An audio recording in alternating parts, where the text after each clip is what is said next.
राष्ट्रपति के अभिभाषण के बाद जो बवाल पैदा हुआ, ये बुरी तरह से डर गए। गांधी परिवार से कोई सामने नहीं आया।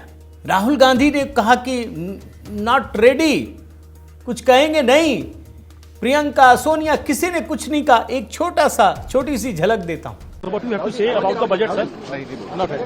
What you have to say about the budget, sir?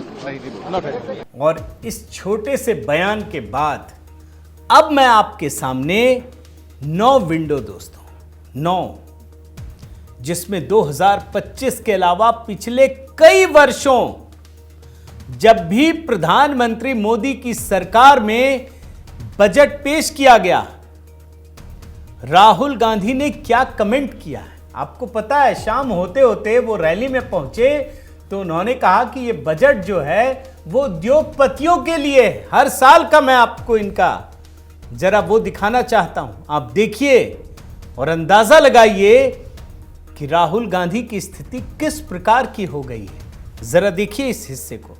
What you have to say about the budget, sir? Not ready. अगर आप बजट का लक्ष्य देखेंगे तो हिंदुस्तान का धन 20-25 अरब पतियों को देने का है।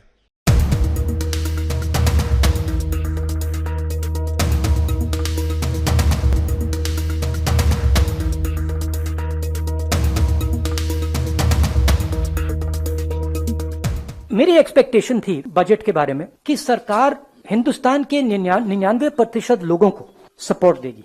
ये बजट 1% आबादी का बजट है। बड़ी कंफ्यूजन में है। सरकार की जो अप्रोच है वो इस बजट से दिखती है। 2.5 घंटे बाद की लॉन्गेस्ट, शायद हिस्ट्री में सबसे लंबा बजट था, मगर उसमें कुछ था नहीं, खोखला था। बजट में बड़ा अनाउंसमेंट हुआ।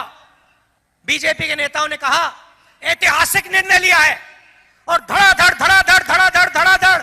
5 मिनट उन्होंने ताली बजाई। किसानों के लिए ऐतिहासिक काम किया। मोदी जी यूं ताली बजा रहे हैं। पता है क्या ऐतिहासिक काम किया?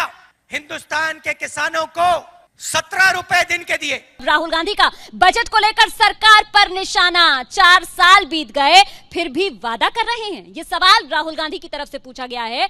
4 साल बीत गए। एक्सपेक्टेशन थी कि किसानों के लिए, गरीब लोगों के लिए, युवाओं के लिए, बेरोजगार लोगों के लिए कुछ किया जाए, मगर कोई क्लियर विजन नहीं दिख रहा है।